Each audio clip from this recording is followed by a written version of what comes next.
Hey guys, I got another great episode in store for you today. I've got a guest who has an incredible story, how he turned pain and addiction into helping 100,000 students here locally in the Metro Detroit area. You definitely want to tune in and not miss this episode. What's up, everybody, and welcome to the Justin Ford podcast, where I'll be releasing life-changing principles and valuable information focused on all things faith, finance, family, fitness, real estate, and so much more. Let's go!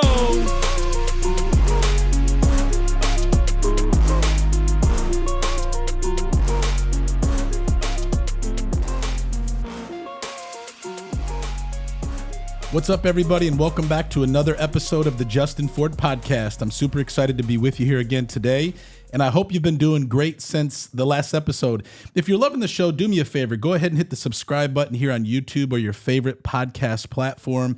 And if you're really loving the show, go ahead and leave us a 5-star review. We absolutely love to hear from you and how this show is making an impact for you.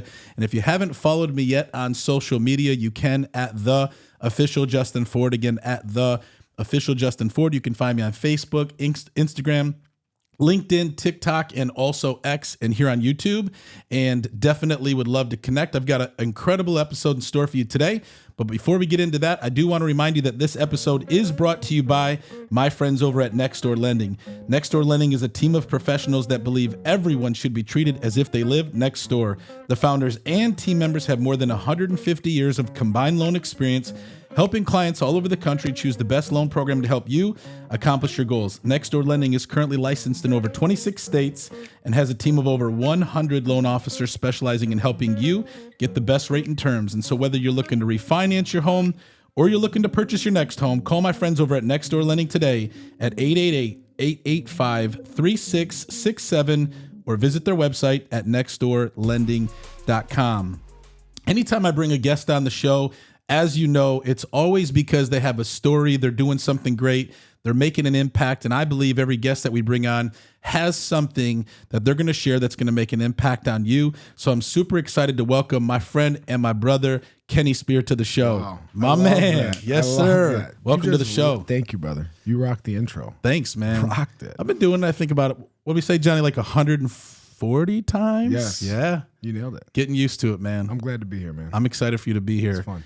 Kenny, as I mentioned, we always bring people on the show that I really feel can make an impact on, those that are listening. This show is really, and I always sometimes struggle, like some people have like a niche that they share. Like Johnny was talking earlier, like a sports show or just a real estate show.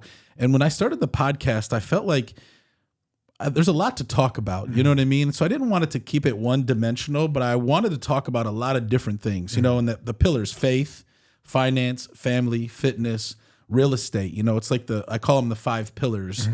And really, how can we impact people in those different areas? And how can we bring people on that can speak something that's going to make an impact and is relevant to one of those areas? And I'm excited to bring you on because, man, you got an awesome story and you're doing some incredible stuff in the marketplace, in the education mountain. And for those that are listening right now, we had Eric Moore on the show. Gosh, I think it was last year, almost a year ago. And Eric and I talked about how we formed Michigan Momentum Collaborative that you're a part of. Yep. We had Lance Wallnow here last year, which really kind of Michigan Momentum Collaborative came out of that. Yep. You were there. We had a lot of great people there. And a year later, man, some incredible stuff is happening. Yes, it's been really cool. I just got off the phone with Eric like 15 minutes ago. Yep. Right before I walked in. Yep. Talking about the education mountain with a handful of the team. And just getting everybody to collaborate from different parts of the state and beyond, obviously. Yeah. But it's been great. Eric's super awesome. Yeah. Guy. Yeah. And for those of you guys that are listening, like, what is an education mountain? We're going to get a little bit deeper into that. But before we go there, I want to talk about your story. Because when you and I met, we met through Josh and through Tony. Yep. And we just immediately connected and hit it off because I've been doing work in schools. You're doing work in schools. Your company's called Positive You. Our nonprofit, Positive Zone. I'm like, there's a connection here. And then I share my testimony, and then you share your testimony, and it's like, wow, God's doing something here. Yeah. And so let's talk about you for a minute, right? Because you're a very talented person, not just in what you do in business and how you work in the education mountain, but you're also a musician. I am. And there's a lot of cool things that you're doing. So let's talk about that. So are you born and raised here in Michigan? Talk about your story. I'm an East Sider. East Side? Can't you tell? I always say that. People can tell I'm an East Side guy. But I'm an East Sider, so I grew up on the East Side, like Metro Detroit, East Side area. Yeah. I had a super normal life growing up, like very normal suburban, middle class, like, very normal. Parents are married. They're still married. I have an older sister and a little brother. I was the middle child, so that, okay. I don't know. That's kind of tough. But other than that, it was pretty like you're easy. Stuck in the middle. that was about as hard as it got. My life was really good, and and it's interesting because my story changed, and we have very similar. We had a similar trajectory as we got into our teens. Yeah, and obviously it's one thing to talk about it in hindsight as we're doing today, but the way I classify it is that I'd gotten to a place where I was just consistently looking for an outside fix for an inside job. I was looking for something externally to make me feel better internally. Right. People, places, things, situation. It graduates to, drugs, alcohol, etc. Yep. And so, after I had gotten through my high school career, I went to Chippewa Valley. I played sports, and I did well enough in school to go to Michigan State. I know that's probably not something I should say on the podcast. Go Blue. I'm sorry about that. It's okay. I won't hold it against you. I knew it was going to come up at some point. But, and so my life really, really changed from that point on. I didn't have a foundation in Christ. I always say I grew up Catholic, which is to say I didn't know anything. Right. My Catholic folks don't like when I say that, but it's just a joke. Yeah. But I never was able to experience like the depth and weight of the relationship with Christ ever. Right.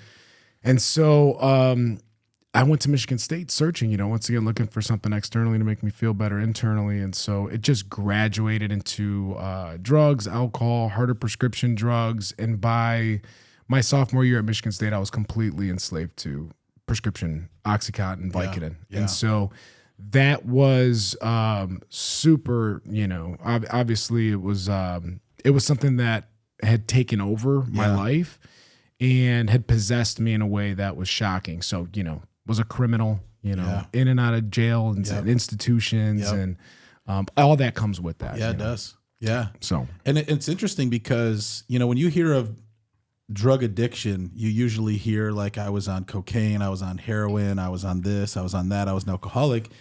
And I think that silent addiction is prescription drugs. And what's crazy is, like I'm sitting here right now with some immense back pain. So my back went out the other day, and I even contemplated maybe not coming in today and rescheduling because of the pain that I'm feeling. And we're a culture now to where when you're in pain or when you need a fix, there's a fix for everything. Yeah. Like I know I could, go get some Vicodin or go get this or that for my back pain. Yep. And it may be temporary, but the problem is, and obviously you know this because you struggle with, it's like once you start, you got to keep going, right? Yep. You got to keep going. And because prescription drugs are legal, I think it was, I think it was on Dateline or something like where they do those reports or something like the amount of people who are addicted to prescription drugs, the opiate, they called it a epidemic right here in the United States, not even around the world. It's crazy how the United States leads the prescription drug like struggle more than anybody else in the world. Yeah. Because it's so readily available that I don't think a lot of times people understand. Like you can see someone maybe if they're an alcoholic and it's visible, or you can see somebody who's maybe addicted to cocaine or heroin.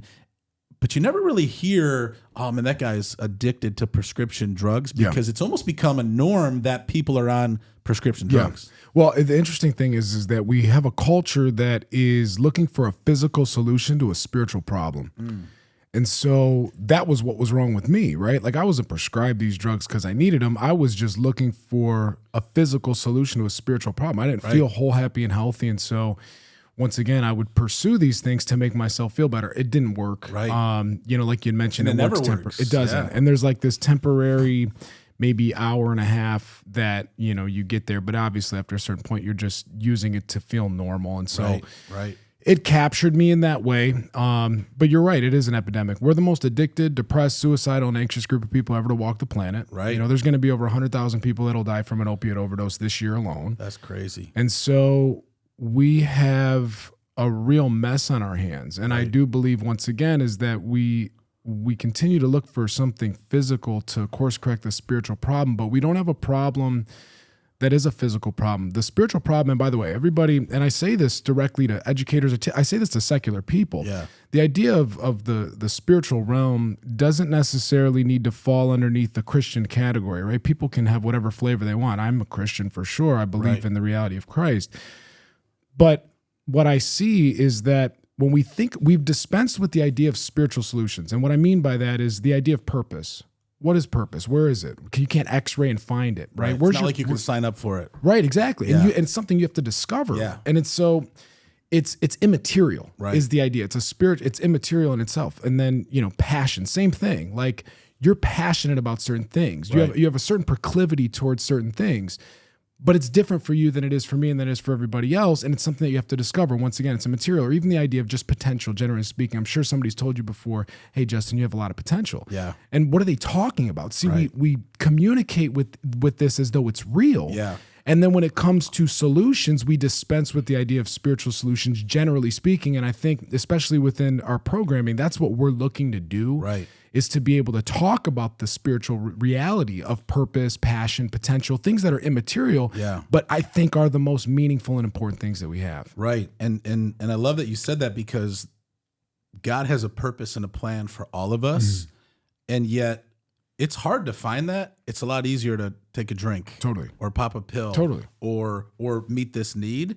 And I heard somebody say this. I don't know where I heard it from, but we have a generation right now that doesn't like to be uncomfortable, doesn't like pain, doesn't like feeling down, discouraged, depressed or whatever, which God created all of these emotions. These are real emotions that we're supposed to feel, even though we don't like them, or we've been led to believe that when I'm sad or when I'm depressed or down or discouraged, there's something wrong. So I need to find a fix. I need to find a solution.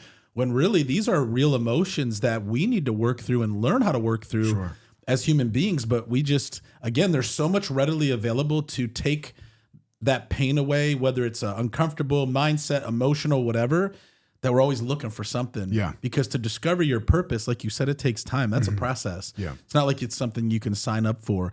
And even the spiritual side, we live in a world where, everything is so anti-God, anti-Christ, and it's always in our face to not pursue what it is that we're really looking for.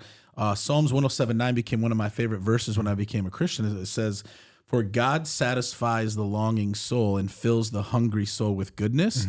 And what that spoke to me is we're all created with a longing soul. We're all hungry for something, and yet this world has created this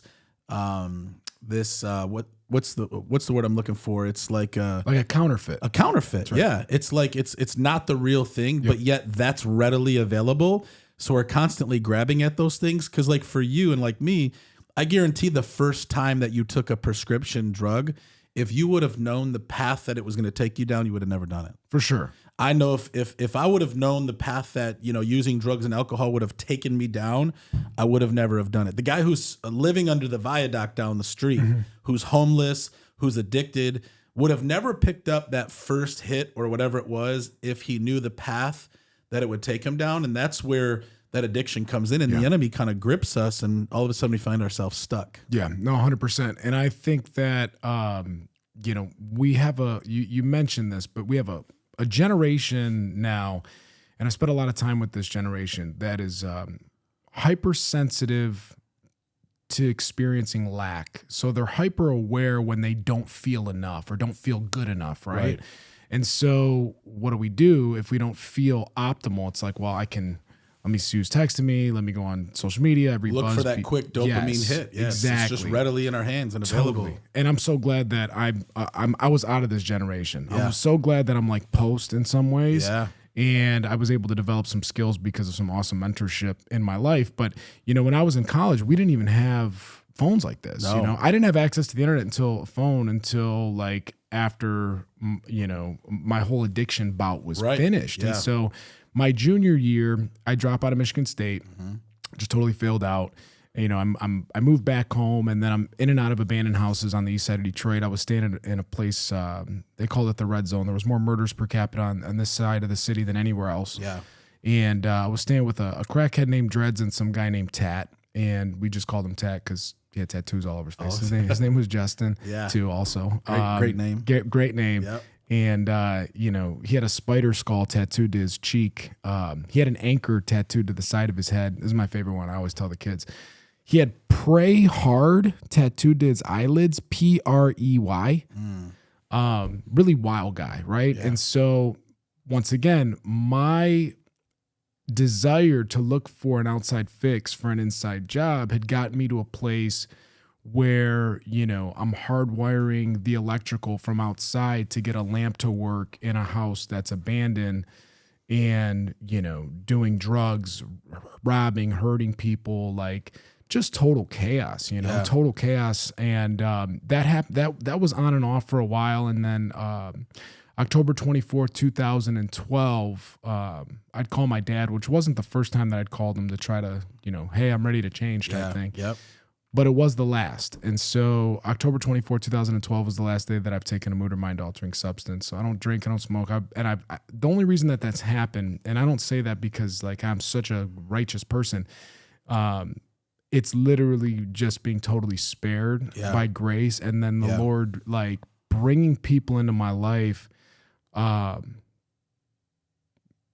that, just like hit me, just like the people that he brought into my life, man. Like, I mean, it's just, they're indispensable people, man, that just took me. And it wasn't like hey, like Jesus loves you, let me hold you. It was like, this is life and death. Yeah. Like, get over here. I'm going to bring you into my house. And I'm going to walk with you on this. And I'm going to walk with you, and I'm going to love you. And like, I'm going to be with you. And it's not the love that I'd ever experienced before. It was like the love of like a father, like a spiritual father. Yeah. And so I had a mentor named David who had passed away a couple years ago, but was just like revolutionary in my journey.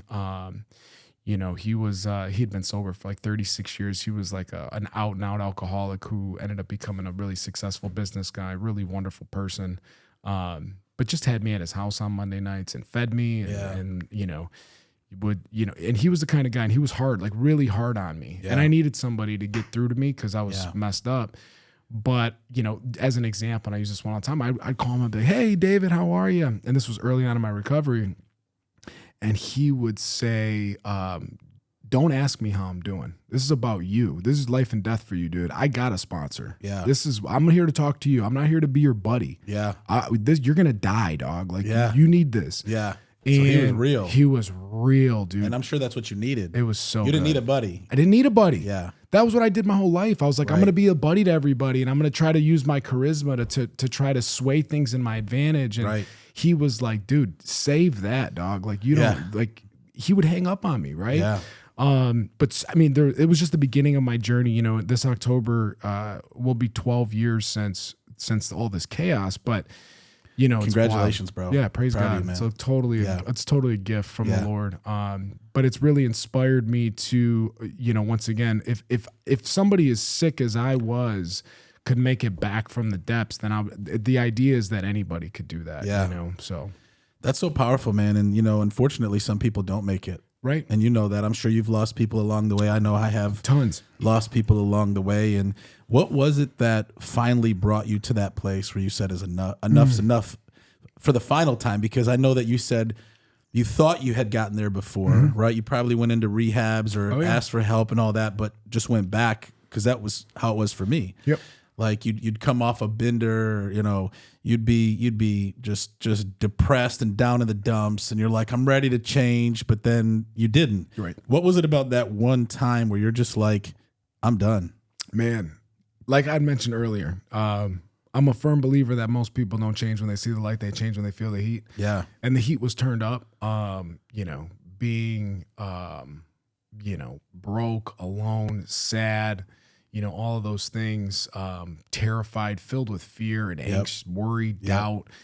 I don't know it got me like more than I got it. In other words, like that's why I think about the journey, and I'm like, I wasn't in that much more pain, a year before or a year after. It was more like, man, I just, for whatever reason, like the Lord had just kind of like grabbed me. Yeah. And obviously I did the footwork, I did the steps. Like I was invested in the idea of my spiritual well-being at 22 years old when it happened, in a way that I probably wasn't at 21. Yeah. But I just had enough pain and suffering. I mean, there was a week where I remember I was in a stolen car and I had stolen a Butterfinger. Like that's what I ate for like 4 days, right? Because everything was going to drugs, everything. Yeah. And so, I mean, dude, I was 130 pounds soaking wet. You know what I mean? Like same height, crazy as you can imagine. Yep. And you get to these kind of tap out moments where I'm like, all right, well now I'll tap out.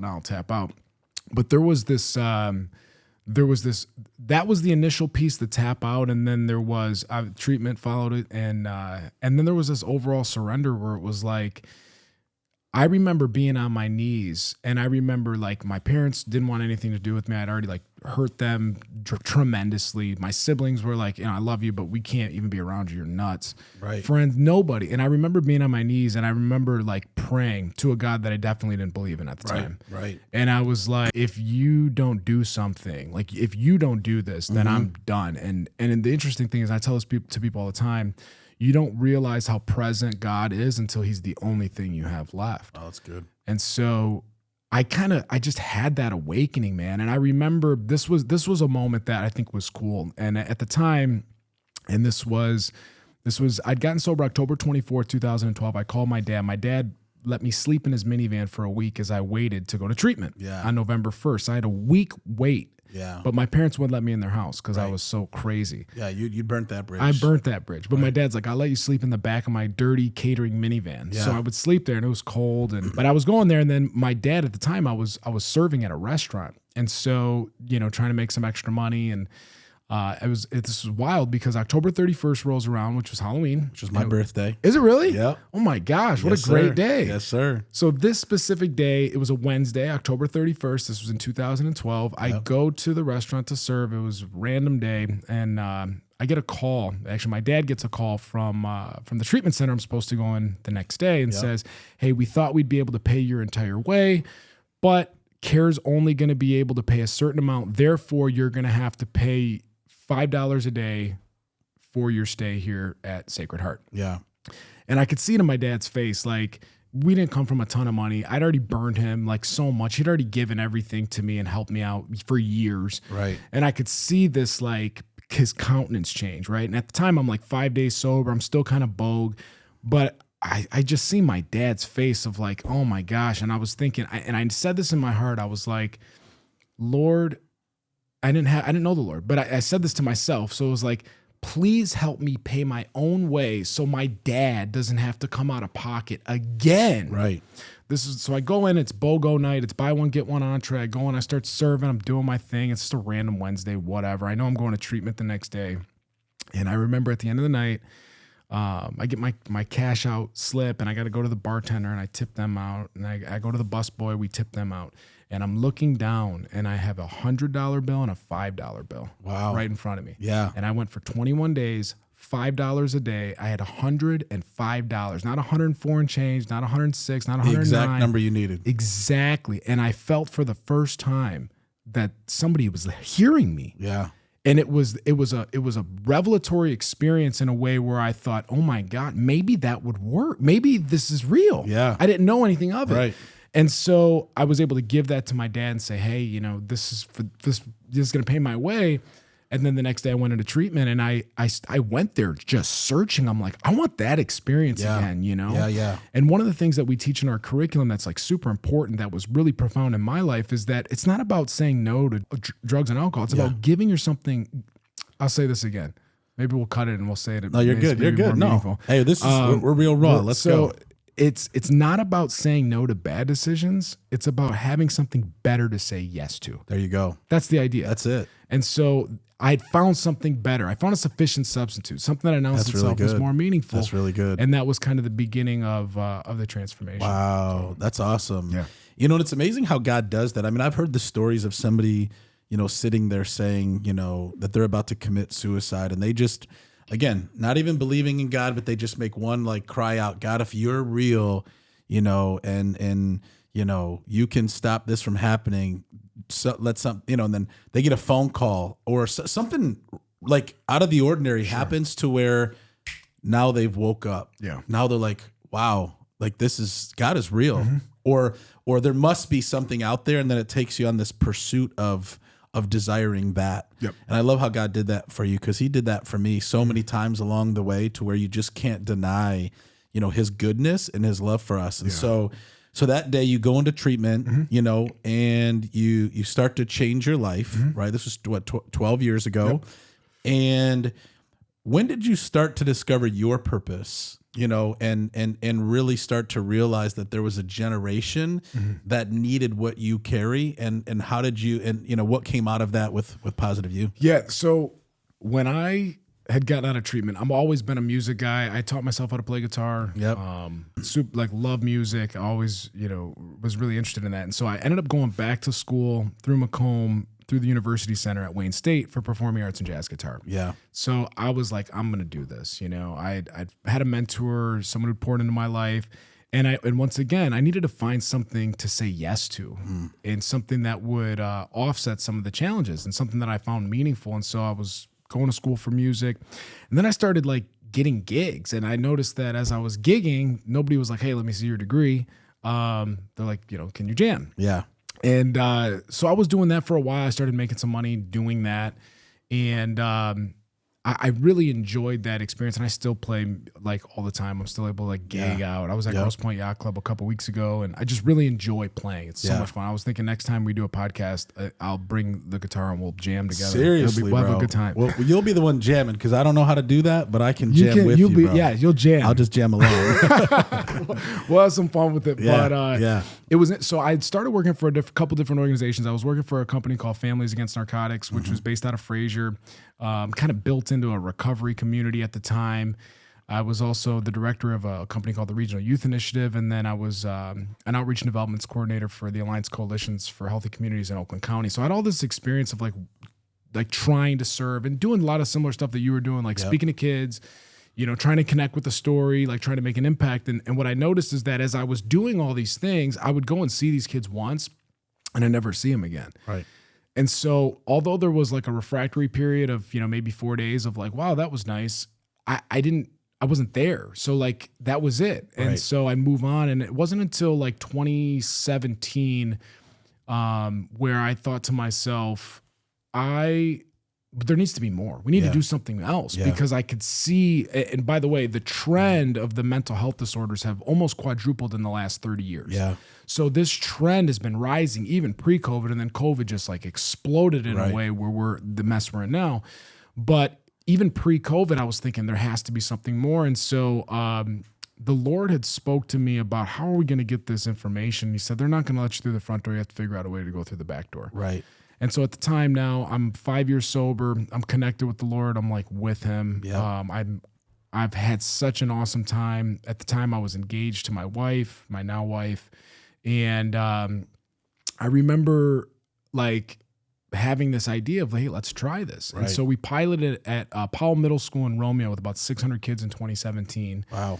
With the idea of purpose recognition work. And so the same things that I needed, right? Yep. Drugs and alcohol are just a symptom of broken thinking, right? Yeah. These are just people looking for something externally to make themselves feel better internally. And what I realized is that I got to a place as a result of mentorship where I stopped looking for an outside fix for an inside job. I stopped looking for something externally to make me feel better internally. And I started letting my insides affect the outsides instead of my outsides affect the insides. What you do now. Yeah. Yeah. And so I'm not going to be wavered by people, places, things, and situations. I'm not going to be chasing this stuff. Right. I'm just going to connect with God internally and then just let it pour out of me.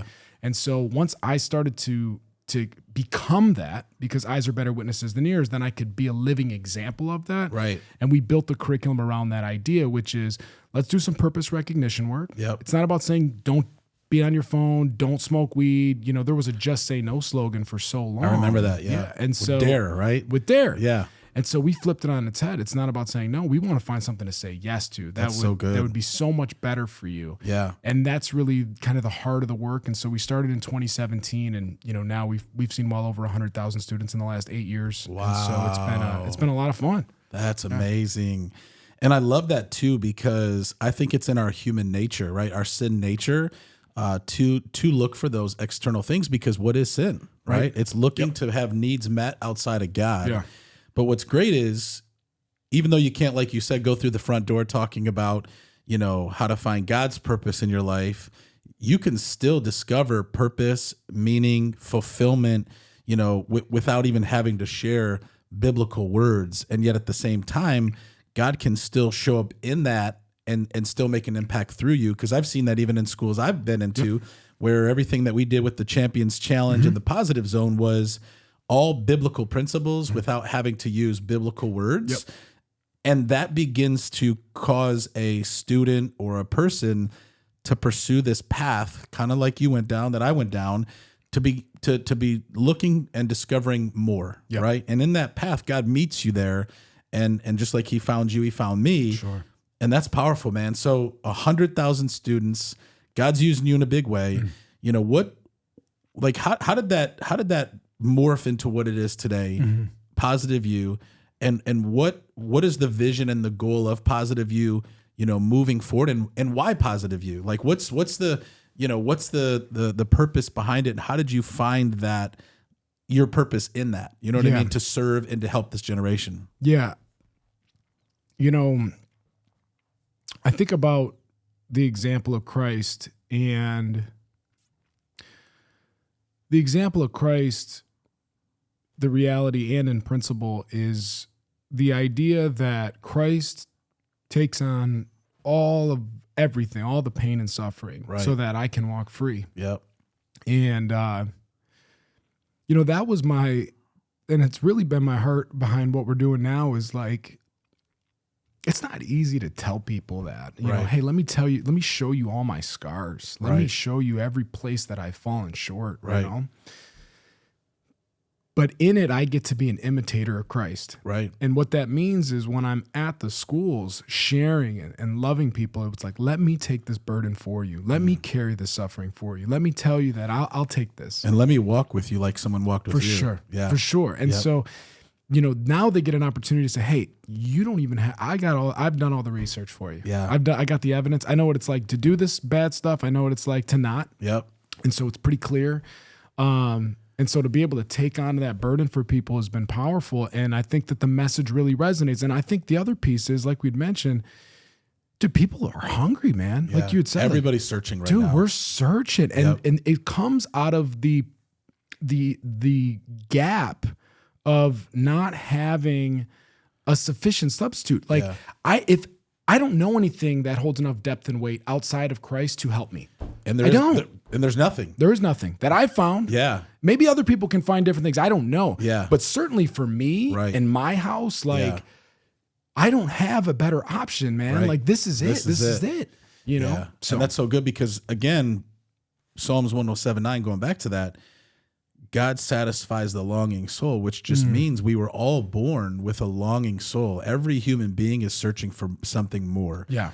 We pursue it in success, money, sex, drugs, status, stuff, just to be left still empty. You see so many celebrities, right? So many people who are pursuing fame and fortune and all of that, and yet they get there.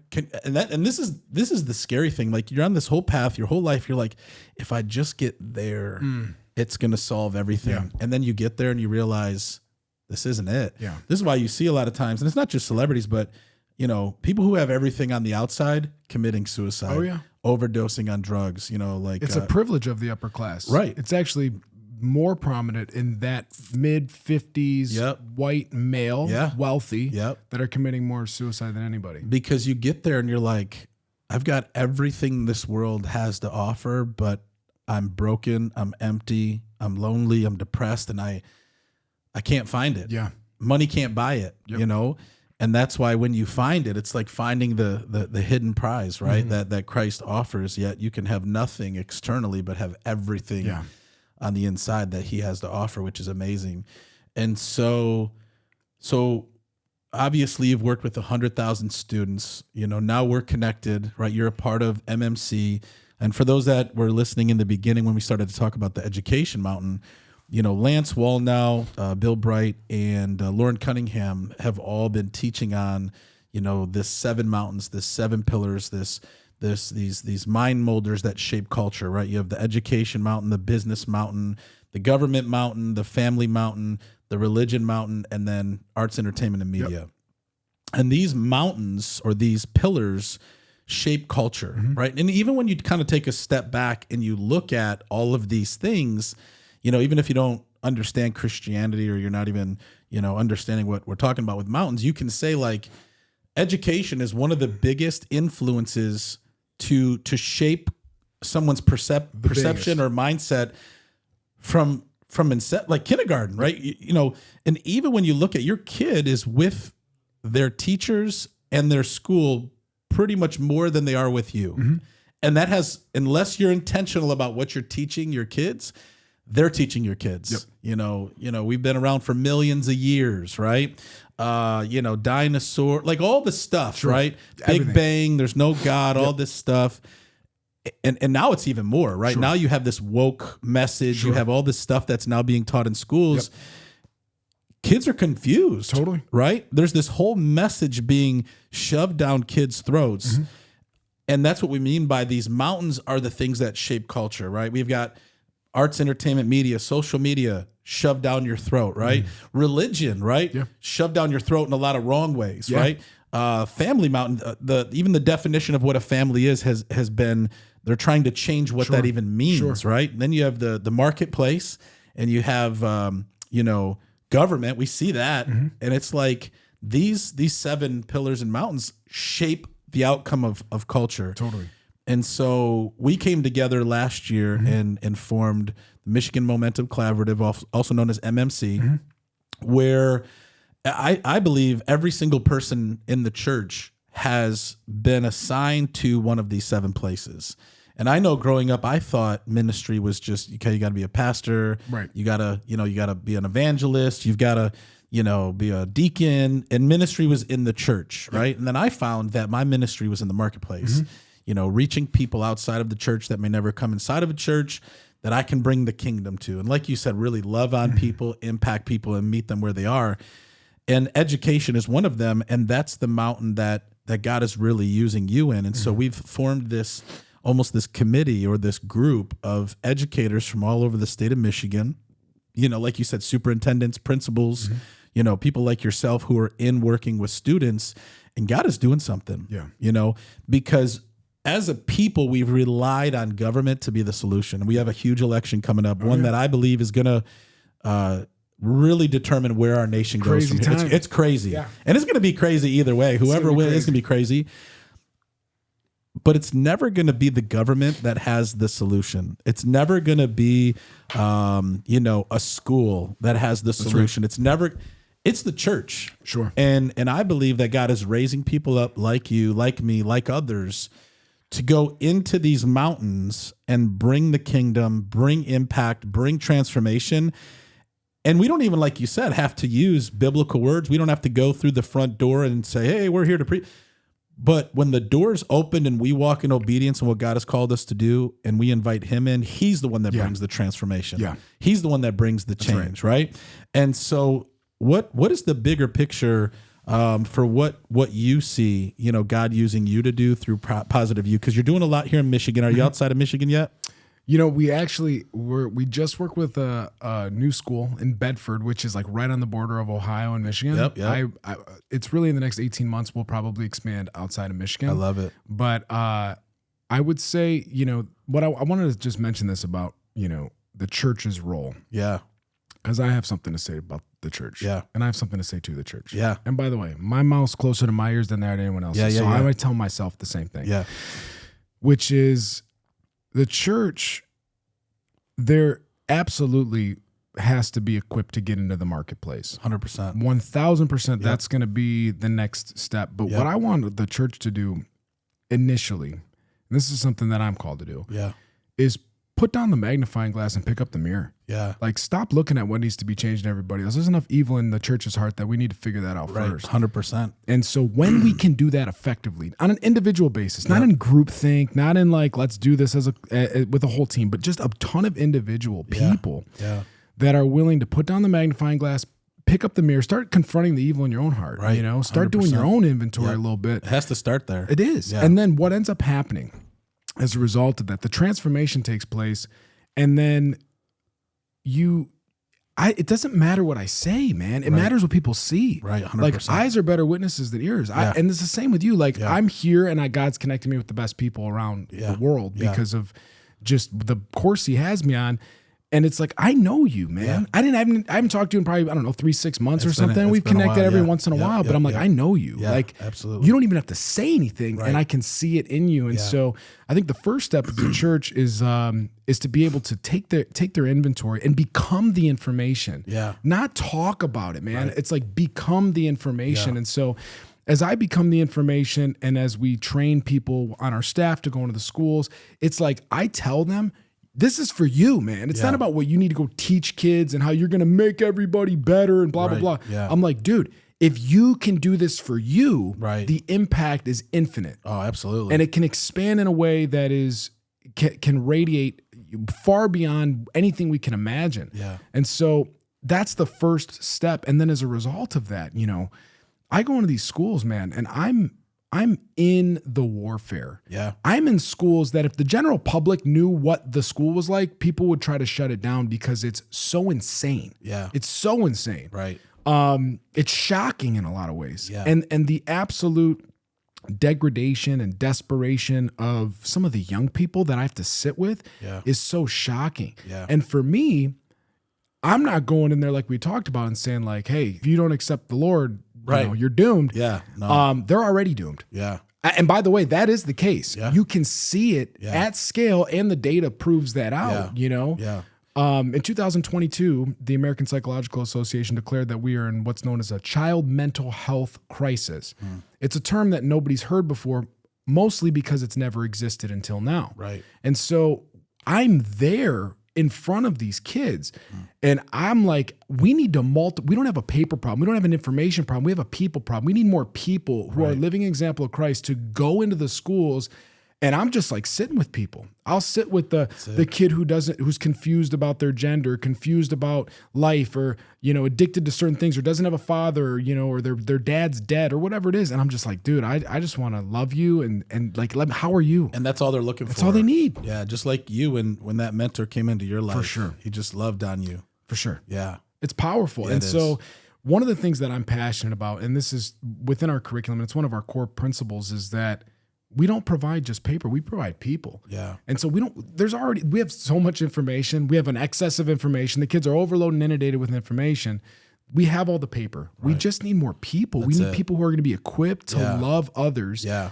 And then once again, it's when I go there, it's not about telling, this person don't do that. It's like, hey, we got something so much better for you, man. Like, come join it. And by the way, when I seen that in my mentor, when I seen a man who was in sobriety, who knew the Lord, who was brimming with joy and love and contentment and excitement and enthusiasm, I was like drawn to it. I'm like, how do you I want that. do that, Yeah, dude? I want that. What's the formula? Yeah. And so if the Christians can become the information, that's when transformation takes place. Yeah. Because everybody's gonna be like, because everybody's longing for that. Everybody's looking for that. Yeah. But again, if the world is offering the alternative, the artificial, the thing that's not real, more than what we're bringing, they're going to be drawn to that. Totally. And that's the warfare that we're in, because we have an adversary who says Antichrist, and makes it look like I don't want nothing to do with that, when yet that's the thing that we all need. And the interesting thing is it's, especially with our young people, it's more insidious than we can imagine. Yeah. And so what's happened within our young people, and by the way, this happened within our adults. I'll give you a little thought experiment that I do with our professionals. Yeah, yeah. You have a cell phone? Yep. Have you ever been on your phone longer than you wanted to be on your phone? Every day. Right. Yeah. And so then the question is, as grown men, and I'm the same, if I'm on my phone longer than I want to be on my own phone, then the question is, am I using the phone or is the phone using me? Wow. and we know the answer. Yeah. And so if that's true as me, I'm a 34-year-old grown man. I Yeah. have 2 children. Yeah. I have 1 cooking in the oven right now. So I'll Yeah. have 3 in March. Oh, Praise congrats. the God. That's Thank awesome, you. It's man. exciting. Yeah. Just dropped that for my new child's coming. That's awesome. If it's true for me, then what does it say about the 11-year-old girl who's in middle school? Of course, they're going to have their incentive reward system hijacked in a way where it's quick, fast, and easy. It feels good now. I'm going to take this immediately. Yep. And so the only way for us to be able to course correct that at scale is to have enough people who have broken free from the bondage of self to be a living imitator of Christ in front of them to say, hey, come this way. And so that's something that I think, once again, it's important for me to be aware of. And so I can be the information to help lead the people. Hey, let's go this direction. Yeah.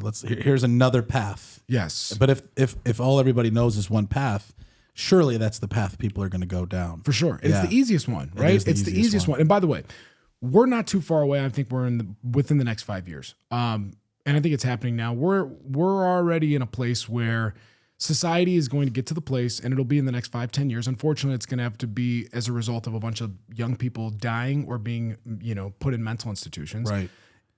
We're going to look at this like it was smoking. Like we don't even think about smoking. Yeah. It would be such a shocker if I just lit up a cigarette right here today Right. in studio. People would be appalled. It wasn't 15 years ago. No, they were smoking on airplanes. Right. People are smoking all the time. Yeah. Everywhere you go. And that's how it is now. And I think the exact same hindsight is going to end up happening within cell phones. I've been honking this horn since 2017 with all my school partners. I'm like, not only should you not have phones in schools, they shouldn't have access to phones at all. This is a dangerous portal, dude. It's scary. It opens everything up that you can pursue anything on that thing. Anything, all times. And the thing is, I've been a 13-year-old boy, and I've been a stupid 13-year-old boy to boot. So it's like to be able to think to myself what a dumb 13-year-old kid who didn't know Christ could get into. Right. Your imagination could just run free. It's insane. And so the reason why this matters, and this is a great example of something that I've seen in a school within the last 2 years. Okay, I go to these focus groups, and during this week, I've spoken about 8 different focus groups. So we meet with these kids on a weekly basis. We do life with them. We do goal setting with them. We build relationship. And this specific theme was called Connection Month. Yeah. And so we're going to the schools, and we're very specifically this month, it was the month of March, I believe, where we were talking about connection as it pertains to social media use. How do we call it disconnect from this to connect was the concept. Yep. So this is the topic. And when I go in and I start talking about the topic, everybody, 100% of the kids say, did you see that video on TikTok this week that went viral? And I don't have TikTok. Right. And so I'm like, no. Every single middle school I went to, mind you, these are kids between the ages of like 11 and 14. Your son's in 6th grade. Yep. Described to me a video that they all seen in different parts of the Tri-County area, totally separate, of a man who put 2 kittens in a blender and turned it on. And they all watched that video. Every one of them watched it in 8 different middle schools. Every single one of them seen it. Wow. And so when I share that at professional development and I share that at our digital detox presentation at the schools, the entire audience goes, oh, yeah. Why? Because they're having a physiological reaction. Yeah. See, my body doesn't know the difference between what I'm seeing on a screen and what I'm seeing in reality. It's the same for our kids. Yeah. And so your physiological being is, the cortisol is released. It's super stressful. It's overwhelming. It's shocking. Yeah. Well, it's one thing to see that one time as a grown-up. It's horrifying and would change your life. Imagine being on a device that's feeding you stuff like that all day, every day. And you have access to it. It's causing a mass psychosis. Wow. And it's something that I don't say lightly. It is causing a mass psychosis, and the result of it is young people who are so apathetic because their dopaminergic system and their entire physiological being has been in such a state of overwhelming stimulation that other things in contrast, going and getting an ice cream with grandma, going on a bike ride, seems dull and boring. Right, yeah. And that's the struggle that we're finding ourselves in now, is that we have an entire generation who, if they don't have the framework of a family in their home who has boundaries, they are significantly more likely to engage in these things. And as a result, be overstimulated in a way that would wildly shake their system. That's crazy. Crazy stuff. Yeah. Dude, this is so good. You're the best, man. And this needs to be talked about so much more. I want to have you back on the show, man, to keep this conversation going. Yeah, we can do that. This is good, bro. That went by so quick. So quick. That's so fun. We got to do this again. No, we're going to do it again. Because honestly, I'm sure there's a lot of people who are listening right now who have kids. Yep. That have felt what you've said. Sure. And want to know what is the solution. Yep. And so when we do part 2, which I think we should do soon, sure, I want you to talk about the solution. Yes. And how those that are listening right now can really begin to make the changes in their own home. Yeah, I love that, man. I appreciate you, bro. Of course, this is good. I'm You're so the glad best, you came, man. Of course. Thank you for all you do, bro. Lunch. It's great. This is good. You're the man. Yes, sir. Thank you. Guys, what an awesome episode. And everything that Kenny said today, I'm sure that you can relate to, whether you have kids or you don't, because we're living in a time right now that is definitely driven by technology. And we all struggle with different things. And like he said, mental health and things have tripled over the last handful of years. And I think a lot of it has to do with this right here, right? This right here, because of what's in our face all day, every day, comparison, so many things, being stimulated, that something needs to change. And I love what Kenny's doing because he's going right into the battleground with the young people and making a change. And so feel free to share this episode with someone that you know that needs to hear it. If you have a child, a teenager, let them listen to this episode so that they can hear some of these things and begin to be awakened to maybe what they're experiencing. And so if you love the show, do me a favor, go ahead and hit the subscribe button here on YouTube or your favorite podcast platform. And I'll swing it back to you one more time, Kenny. How can people get a hold of you, man, if they want to know more or even bring you into their school? Yeah, absolutely. So the organization is Positive U. So positive, the word positive, and then spelled out YOU. We're in Metro Detroit, but we're also expanding to the west side of the state now. So it's going to be a lot of fun. But connect with us on our website at positiveu.net or any social media at PositiveU LLC. You can connect with me personally at Kenny Spear on all platforms. And we'd be happy to connect and collaborate for sure. Love it, man. You're the best. Love it. Thank you. Guys, thank you for tuning in to this episode. I do want to remind you that this episode is brought to you by our friends over at Nextdoor Lending. Nextdoor Lending is not just a sponsor on the show. This is the lender that all of our buyers at the Justin Ford Real Estate team work with. They have a perfect A+ Better Business Bureau rating, over 1,000 5-star reviews. If you're looking to take advantage of the recent rates going down and you want to refinance your home, call my friends over at Nextdoor Lending. If you're looking to purchase a home and you're a first-time home buyer, call my friends over at Nextdoor Lending. Or you don't even need to be a first-time home buyer. If you're just looking to buy, call my friends over at Nextdoor Lending. And if you're a real estate professional looking to partner with a great mortgage lender, call my friends over at Nextdoor Lending today at 888-885-3667 or visit their website at nextdoorlending.com. Two things I always like to leave you with before we wrap up the show. Number one, it's not how you start. What matters is how you finish. And number two, with God, all things are possible. God bless you guys. Thanks for tuning in, and we'll see you on the next one.